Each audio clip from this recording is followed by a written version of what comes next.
Ата Асказо, эне боорундағы булак, анаристаларга шамчырак.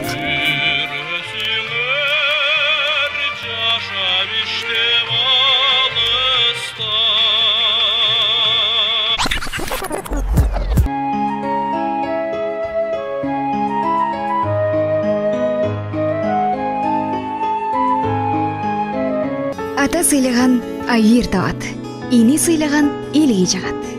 Жашообуздун жарыгы өчпөсүн, ата эне көз жаш төкпөсүн.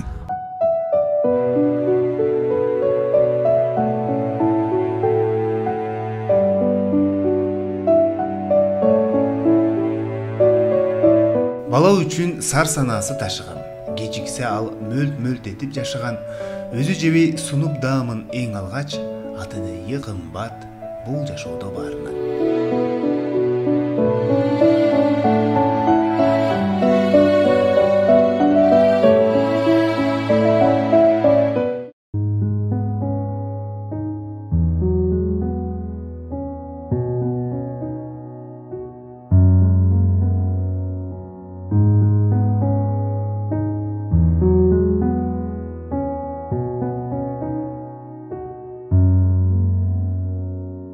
Assalamu alaikum, ардактуу көрөрмандар. Бүгүн биз Ош облусуна караштуу Ноокот районунда Шаңкол айылынын тургуну Мамажунусов Үсүн агай үйүнө келип отурабыз. Үсүн агай өзүнүн көп жылдык эмгегин мектепте өткөзгөн. Биз азыр дал ушул Үсүн агай үйүнө келдик. Азыр болсо үй бүлөсү менен таанышабыз. Мектепте өткөн кызыктуу окуялар менен сиздер менен чогуу бөлүшөбүз. Андыктан биздин да алыстабай туруңуздар. Атам менен неме көрсөтүүсүн бул жолку каармандары Ош облусунун Ноокат районунун Шаңкол айылынын тургундары. Үсен Мамажунусов чоңатабыз 79 жашта. Быйыл 80 жашка толуп, чоң той берем деп камынып турат.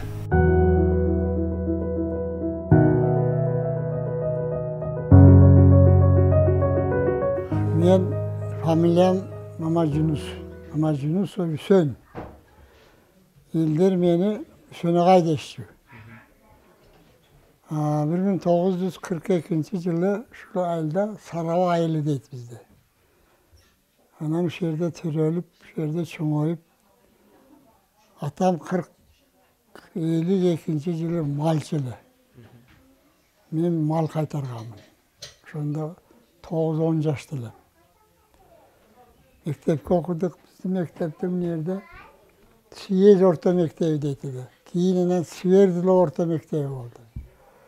Ошо мектепте 68 жылдан баштап акыркы пенсияга чыккан чейин ошол жерде иштедим, окудум.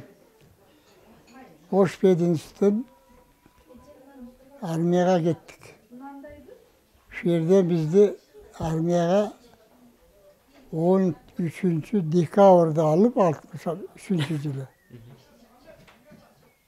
3 декабрда стабылы. 3 декабрда алып 13 декабрда жеткенбиз Владивостокко.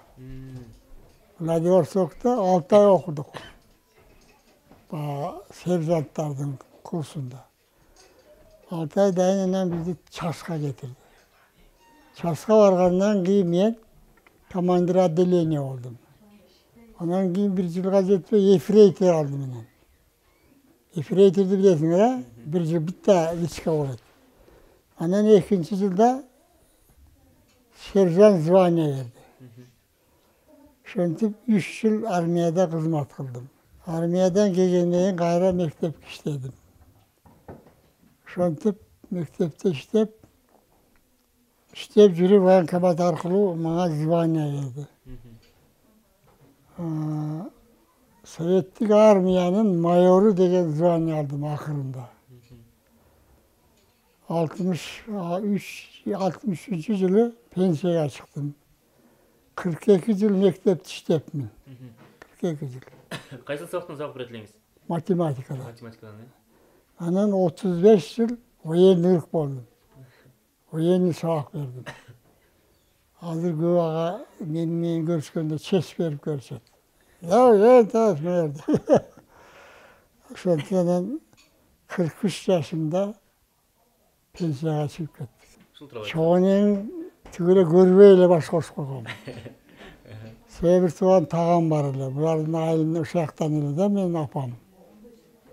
Анан ошо тағам келип атама жерде мен кайнатамдын аты Ашир деле. Ашир менен куда алып коеюн деди эле. Жээниң менен сүйлөшө бер деди.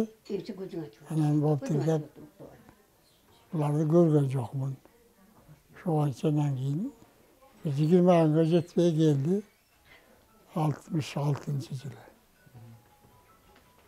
Мына ушундан бери экөөбүз бирге жашайбыз.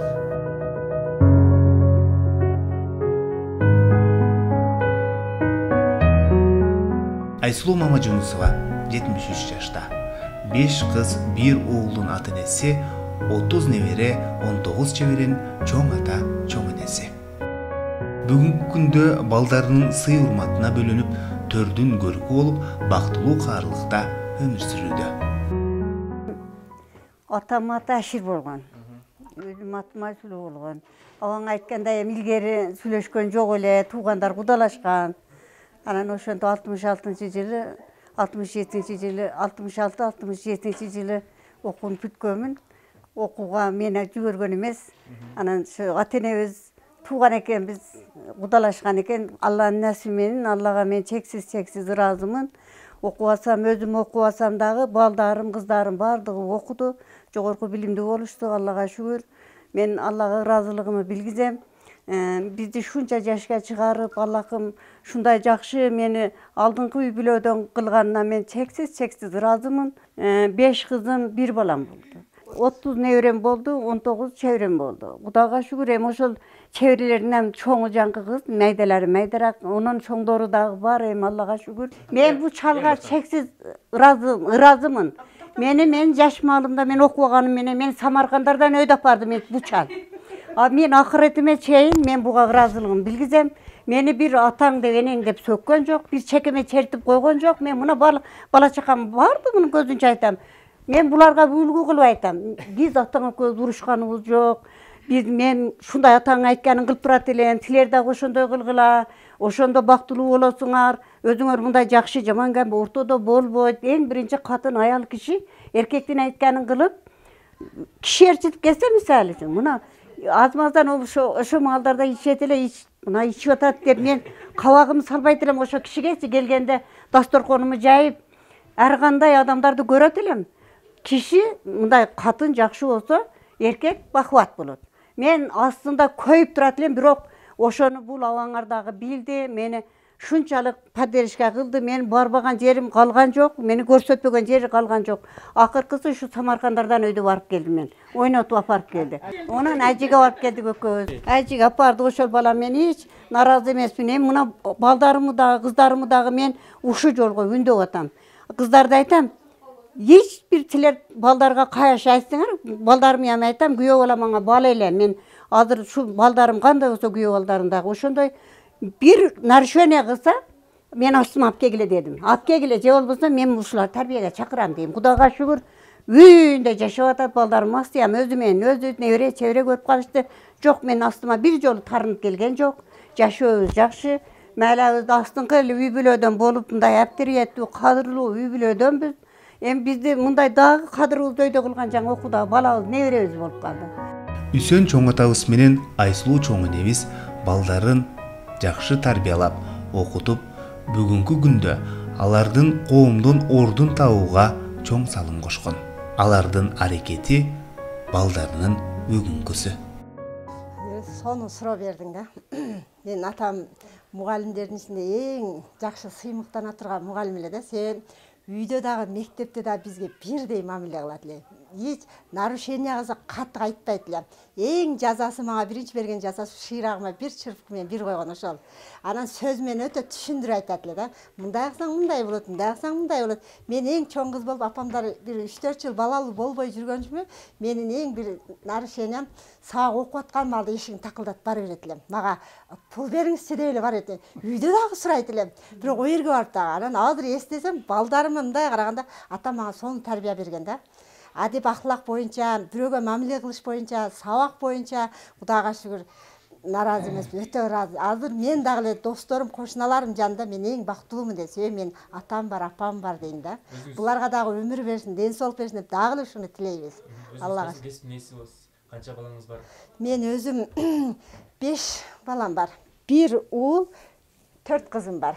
Кудайга шүгүр, буларам ушу тайтасы тарбиялаган бала ушул. О, чоңойгучакта тайтасынын колунда жүрүп, мен айтам да, менин атамын салымы бар буда дейм да. Сөйт тарбиясы акам экөөнүкү немеси окшоп кетет. Анан кыздарым дагы ушул окушту бардыгы. 3 кыз берип, 1 келин алдым. 10 неберем бар. Кудайга шүгүр, мен дагы эле бактылуу үйлөм деп коем. Бизде атам менен апам бизге аябай жакшы тарбиясын берген. Кичинебизде биз өтө бактылуу балалыкта чоңойгонбуз десебиз болот да. Атам бизге эч убакта катып айтчу эмес, дайыма түшүндүрүп айтчу да. Азыр мен өзүмдүн турмушумда атам менен апамдын тарбиясын өзүм постоянно балдарыма колдоном да. Түшүндүрүп айтып, мындай чарылдап эле уруша бербей, түшүндүрүп айтып эле ошол жагынан апам дагы атаң келгенде ордуңдан, кыз бала ордунан туруш керек, улуу келгенде ордун бошотуп бер, дайыма үйдүн ишин таза кармап, ушундай жактарды, тарбиясын туура жактарын көп берген. Кудайга шүгүр, атам менен апама ыраазыбыз. Өмүр берсин Аллахым. Эки дүйнө бактылыгын насип этсин. Дайыма биздин төрүбүздүн көркүндө бизге фата дуасын берип жүрө берсин. Атам жөнүндө айтсак, атам мектепте өзү алдыңкы мугалимдердин бири болуп жүрдү да. Атам эми азыр бизге каттык айткан жерде каттык айтып, көбүнчө түшүндүрүп, таяк колдонгон жок.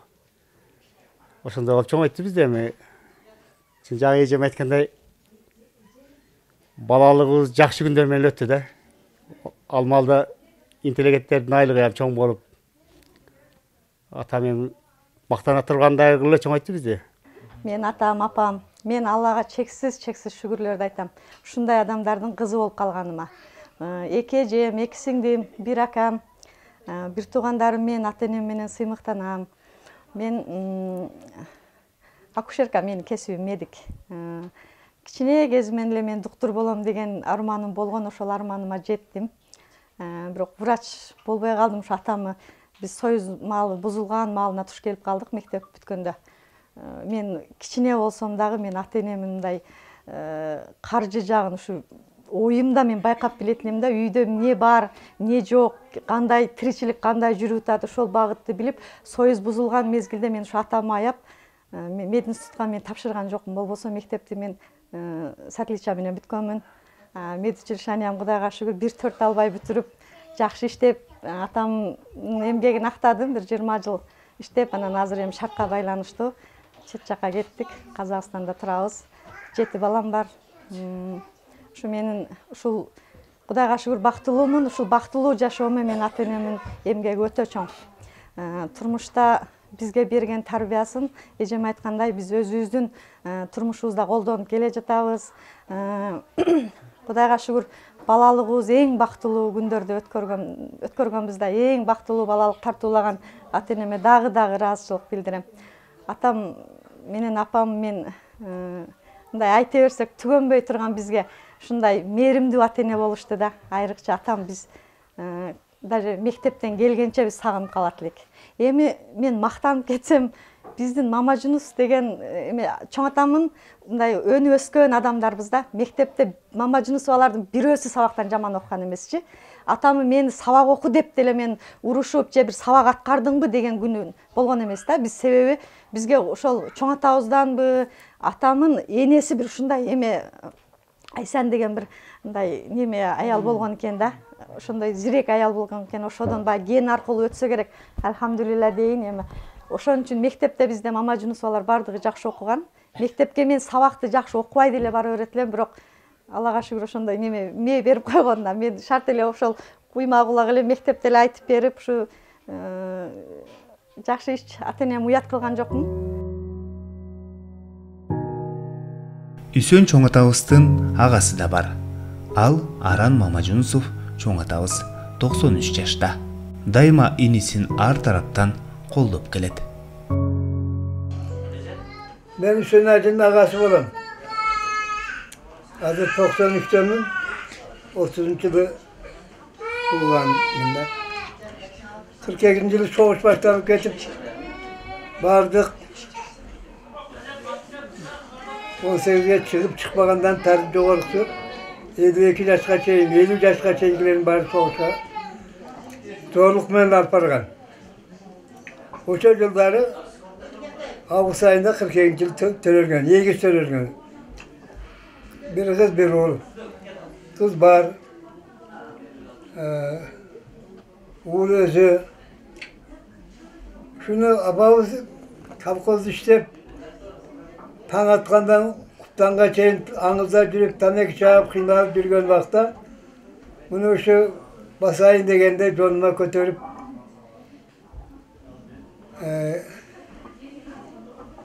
köp kıyınçılıktan kutkarıp жүргөнмүндө. Ал убактарда ыйласа сороздо тургандары кант кунт жок эле. Нан жок эле. Кыйынчылыкта чоңойгон. Кийин мектепте окуп жүрдү.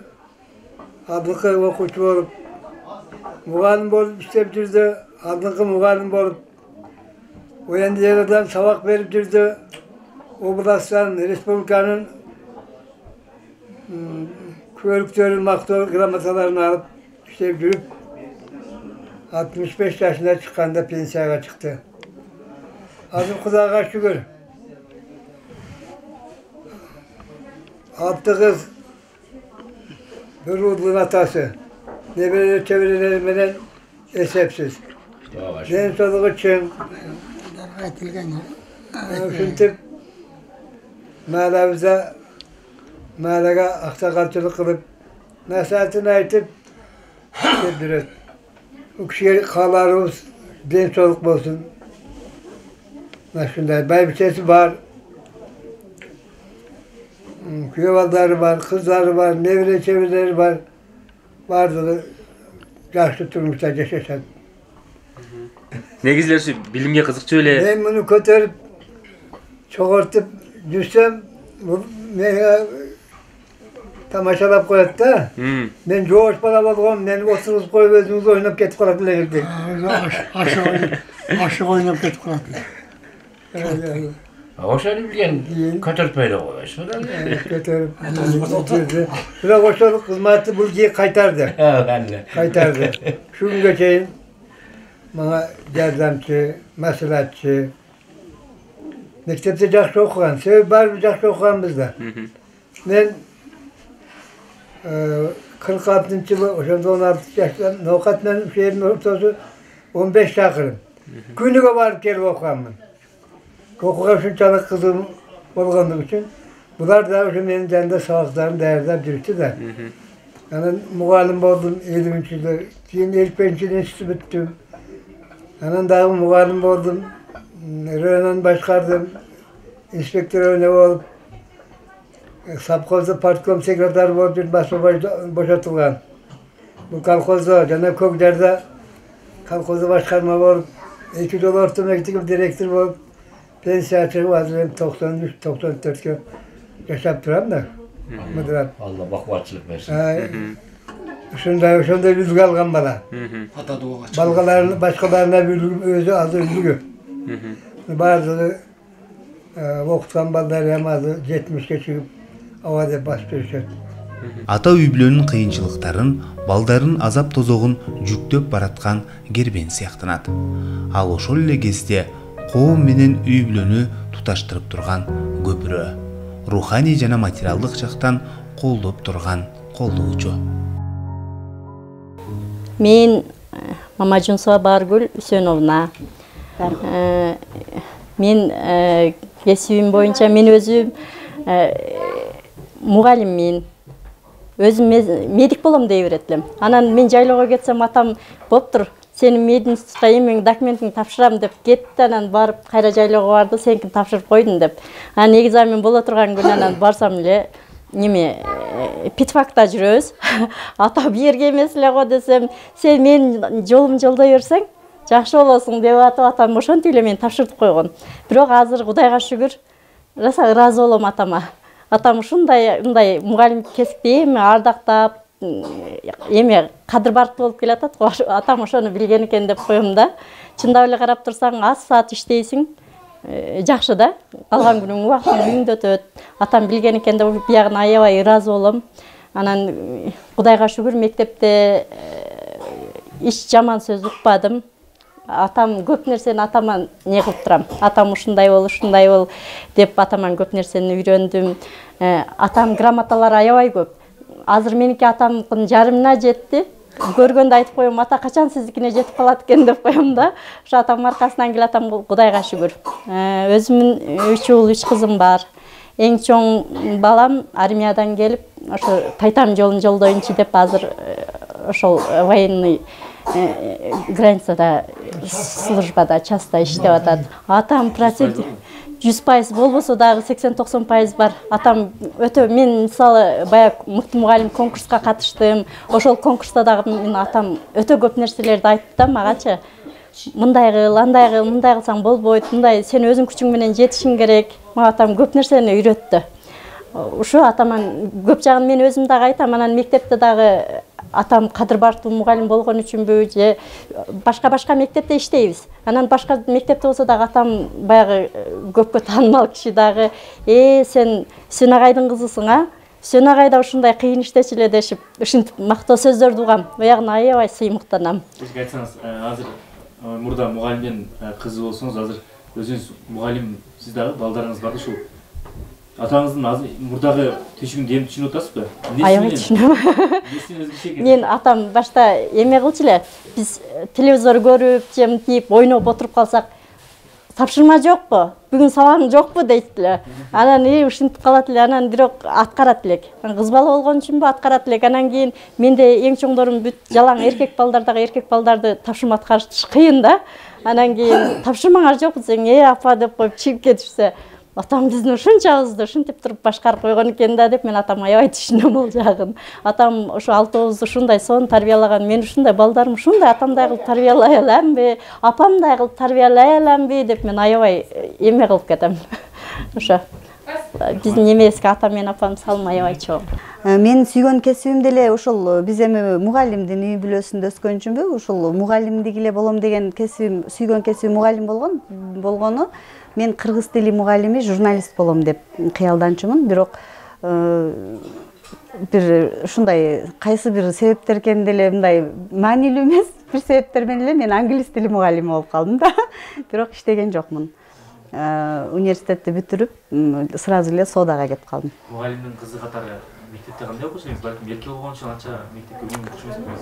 Мени бай эжелерим айтып өтүшпөдүбү? Атам бизди аябай темирдей тартип болгон, негизи военный болгон үчүн дагы үйдө аябай эжелерим, улуу эжелерим айтышы боюнча атамдын аябай катуу тартипти кармаган. Үйдө баары атам менен ашыкча тамашалашып да сүйлөшө алышкан эмес. Бирок кийин мага келгенде атам бир аз жашы улуулап жумшардыбы, мен андай өтө катуу кармаган жок. Мен эркелеп чоңойдум негизи. Анан мектепте жалаң 5ке бүткөнмүн. Бирок мен мектепте активистка элем. Ошон үчүн математика, химия, физикалардан жакшы окуучу эмесмин, бирок 5 алат элем бардыгынан. Анан жакшы эле окуганмын. Мен анан мындай да, атам жөнүндө эстесем, мен атам дегенде, балалык кезим эстегенде мен ушул атам бизди бир башкача тарбиялаган. Анан атам бизди отурганда биздин үйдө азыр ошондой атамдай кылып биз балдарды тарбиялап атабызбы, ушундай кыла албай атабызбы деп ойлоном да. Себеби бизге чайга отурганда атам жомогу бүтпөйт эле да. Ушу 2 саат, 3 саат атам балалык кезин айтат эле. Жайлоого барып, карышкырдын үнүн уккандай болуп чочуп, жылаңайлак жердин кургак жерлерин тепсеп, мектепке баргандарын айтат эле. Биз үчүн жомок сезилчү да. Ошентип өткөн чактарын айтып берип, атам ушул бизге айткан жомокторун, өмүр баянын дайым айтат эле. Канча айтса дагы биз биринчи жолу угуп аткандай улуу отурчу элек да. Атам ушунчалык сөзмөр, анан кийин бизге мындай бир башкача тарбия берген экен да. Азыр мен ошону ойлойм, мен балдарым менен азыр бизде телефон чыгып калбады. Биз ошончолук атамдай болуп, мен балдарым менен баарлаша албайм да. Ошондой аракет кылам, бирок не получается да. Анан ошентип ойлонуп калам, атам бизди башкача чоңойткон экен деп. Ушул убакытка келгениме 27 жыл болду. 30 жыл болду. Анан ошо келгенден бери ошо жердебиз. Ошо атам ненем карап, Şu çoğu şerde yaşayız, bala çakanı östürüp, onları erezege jetkirip, ketişti biz dağlı şu tırtı yaşayız. Katı kolunu aytamı mı sizge köp? Yok, bizge atamızın yumuşak. Mesela nimesi gönüllü. Şu kançalık nime kılsa da cini gelbeyt da. Şu çekin dep koyat oldu. Ana ne oldu dep koyat aşağı. Şekilde. Bayeni bolğon menen yumşak kişi de. Erke gelin bolla jiremiz. Kayneyi sırap aytыңыз? Annem dağı şu bilbegende үйrөтүп kelgenden beri. Aşağı meymanı uzatkandardı, kanday meyme kılıp çıkkandardı.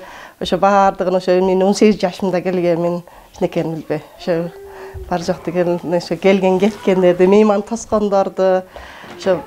Oşo başkanday, aşinamday toğan urupna kola komşulardan oşo sen bilesin deş meyme kılıp kaçat da surap. Oşo sen köp nersen bilesin deş oşo ba toptomoy mындай мемелеринде маслихат кылып калышат. Oşo sen кайынның мемесинен билесиң деп. Biz özü men kişinemde ушул тайтамдардын колунда чоңойгонмун.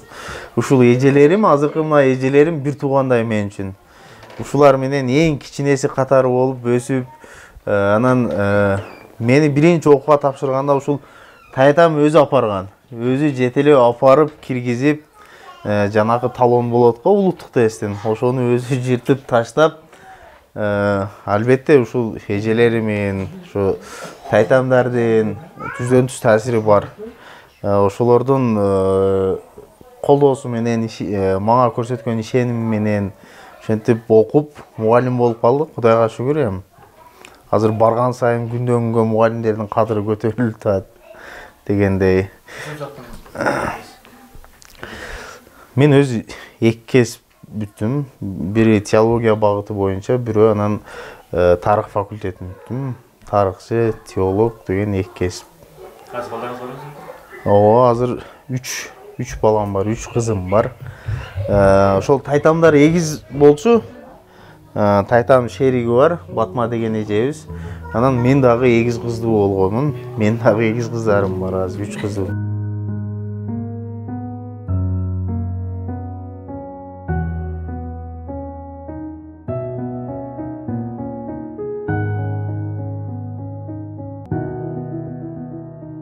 Майор келіп, соғышта, Атамекен соғышта. Ошол рейстакка катышкан тууларды алып келиптир. 5 туу алып келиптир. Себеби биринчи мамлекеттен приказ чыкканда мына ушу туу Берлинге сайылсын деп.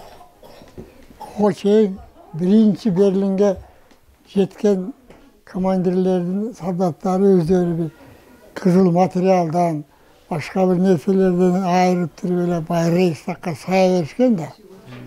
Анан оларды жокко чыгарган. Ошолордун баардыгын тоолуп алып келди да. Ошолорду алып келди. Келип анан мен биринчи ротада комсомол уюмунун секретары элем. Омалда комсомол эле солдаттардын баардыгы.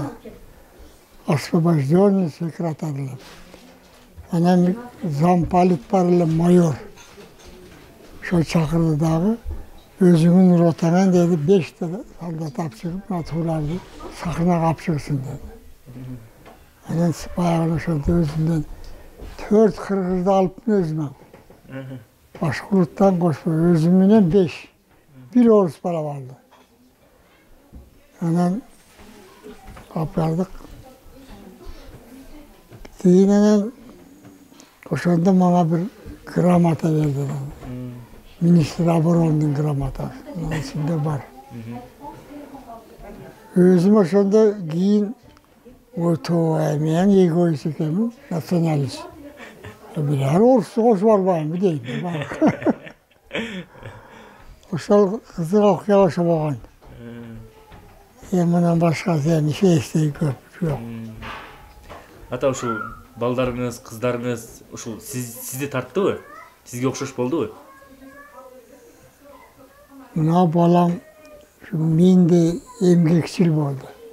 Жуда эмгек менен 3-чү курста окутуп өзүм бүтүрдүм эле. Ошондон окубай койду. Мен окубайм деп. Senin dostları bari oku demiş ekan. Ana başka yerde şu anda kaldı. Ardından atışlatır şu institut olsa gerek. Halkı yerimiz yok. Bir ok gecenden keyin buğadan bir maşin alıp verdim. Yengil maşin. Şunu minip diykançılık kıldı. Diykançılık kıldı. Azmaz günden keyin kolxoz joyulup ketenen jekemençik yerlerini ülüşke bölüp berip koymadı mı? Oşondan bizim ailenin adamları meni oşol tuğanlarga reis saylaştı. Sen bizge reis bolup beresin dep. Sebep men mektepte işlep жүргөндө mektepte kızılça ekkenmiz. Kızılça ekip kızılçadan bir hektardan 11.000 sentten düşüp alganmiz. Bagym men neme diykan bolup aldım da. Anan şonton reis bolup bazı yerdi bölüp aldık. Ondan keyin 14 yıl işledim oşol jetektep. Olarga ne kılam men? Dara alып kelem, azot. Kerekli nerselerdi de alып kelem. Ondan keyin emgeklerini yazıp hükümetten aylık alıp vereyim. Şöntüp işledik. Anam oşol Kızılçay degen yılı bizim kolkozun reisi Oştan barıp neme Turbazadan 40-30 adamga Pütevka alıp geldi. Pütevkanın adresi kaçtı? Oş, Moskva, Kiev, Yeremçi, Ukrayna'nın Yeremçi degen Rumıniyanın çegarasına verdi. Oşal grupaga meni jetekçi kılıp koydu. Şurada aparıp geldim. Onda men görsem bulan Orusçanı yaxşı bilgen ekenman. Şular meni үйrөнүp okuганdan keyin. Menin ömrümdeki okuyalar şular. Ушул студент болуп канча жыл жүрдүңүз? Student bolup 3 yıl очно okudum. 3 yıl zavoçno okudum. Şunun içinde oşol kийинки zavoçnoda mektepte işley başladım da. Anan 70-yılı mekteplerge военный дело kirip kaldı. Benim званиям старший сержант ile. Anan direktörümüz sen военныйlık bolup işleysin mi dep kaldı. İşteyim. O zaman işleyim de. Anan bir jönde iradava okşaman bir bolam dep atkan edi. Anan meni darada bir kazap koyup oşontu военныйlık bolup воен делода. Военныйлыкты sen bilbeysin. Sen okuyadılar.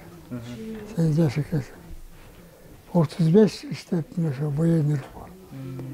Rayonda bizim ballar daima birinci orada alatılar.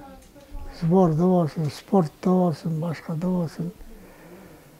Ben özüm ballarda katı kuşbaytamın.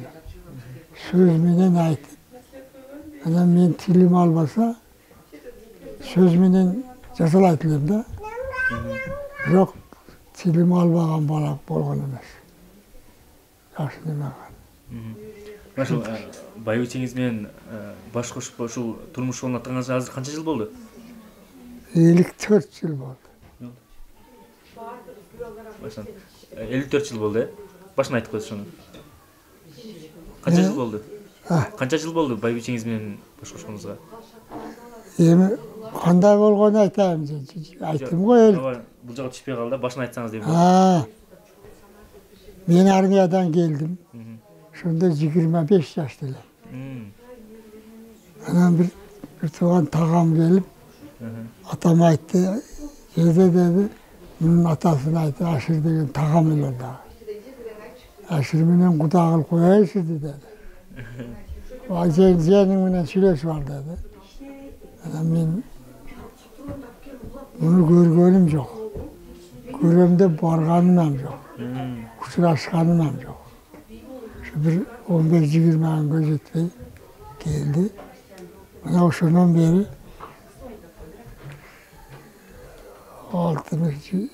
60 kaç yıl. Kısasa 55 yıl oldu da. Teşekkür ederim. Şunun içinde 3 yıl 5 yıl oldu. Kızlarınızdan bарын okuttunuz mu? 5 yıldan okuttum. Жогорку окуу жайга. 3 yıl жогорку окуу жайга okudum. 2 pedçilik okudum. Anam 2 meditsina okudu. Şunların içinde medik oldu. Kişine kızım Международный университетте бүттү. Ушул кыздарыңыз, балдарыңыздын өзүнүн ойлогон кесиби менен кое бердиңизби же сиз тандап бердиңиз кесипти? Жок, өздөрүнүн кесиби менен. Өздөрү кызыккан кесип менен кетишти. Сиз дагы мисалы мындай эми ар бир адамда максат болот го ата. Сиз дагы ушу кичинеңизден эмнени максат кылган элеңиз? Балким бир башка нерсени максат кылдыңыз беле? Же ушул нерсеге мисалы мугалим болом деп жүрүп ушул мугалим болдуңузбу? Muğalim bulalım dedim. Nasıl biz mektepte bitkenden giyin bizde pasport degen yok öyle. Özümüzden okuşlar yani onu bittik de. Onun Bişkek'e yazdık. Onda Bişkek'e Puruz'la bor var onda. Şunda men atandan düşünböstü kılıp bizge pasport alalmagan eken. Bizge pasport. Tezele bizge 4-5 bizge pasport geldi. Pasporttu aldım şunu. Ana men Janka Aksakal akam şunda уже mugallim bolup kelip kalgan. Ana o malda mugallim dersi taptaza giyinip patinkeleri daima muallap çıkıyıp maşında uşular karab. Bizden uşu mene uşunday öğretledi. Mene uşunday öyle okuyayım de oynadı. Yine şulakam beni iş kaparıp tanış arkalı institut görüp koydu. Ben 5 yıl evde okudum. Şöyle mugallim olup kaldım da. Birinci mugallim bolup келгенде мындай окуучуларга сабак өтүш ошолор тууралуу айтсаңыз кандай негизи кандай сезимдер болот эми кызык го жаңы мугалим болуп келгенсиз жашсыз. Мен мурун армияда мен командир болдum da.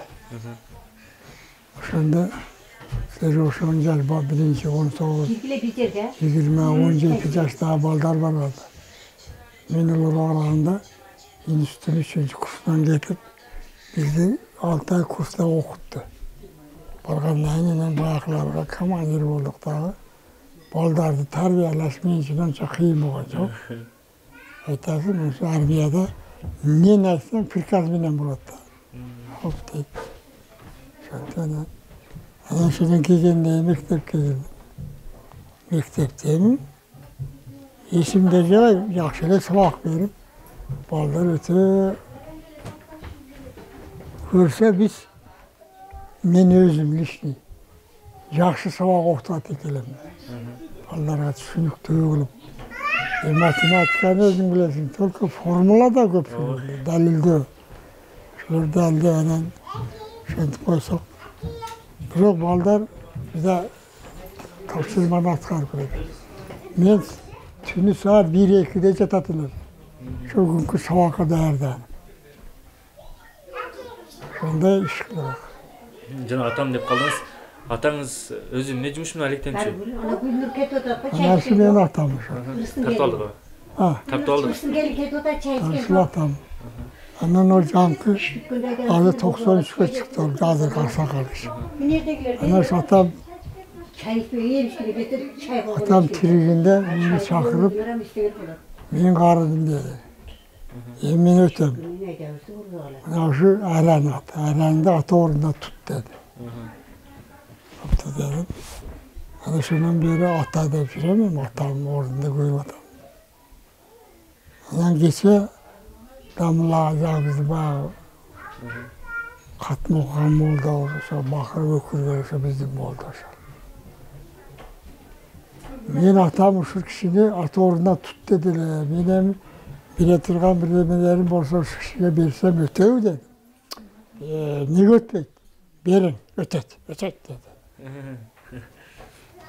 Анан эми ошол атыңыр жүрөт. Ата энебизди көзүн тирүүсүндө сыйлап урматтайлы.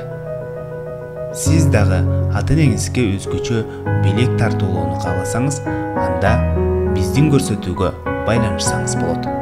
Экранда жазылып турган номер